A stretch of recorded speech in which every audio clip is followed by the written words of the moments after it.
God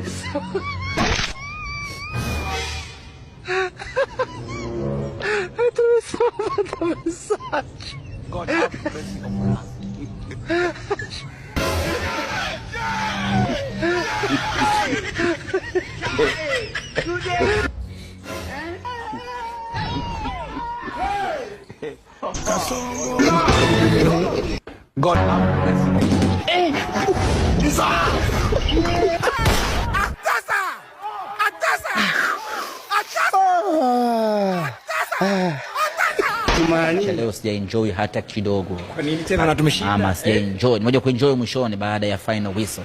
Lakini wakati mechi inaendelea nilikuwa nimeshikilia roho mwanzo mwisho.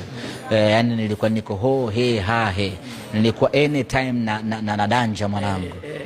Lakini tungekupima labda malaria pale kila ugonjwa nao pale kakaangu. Kwa hiyo mechi ilikuwa ni ngumu. 45 za kwanza zimemalizika. Na mechi ukiangalia yote tofauti na mechi hii na mechi ya kwanza.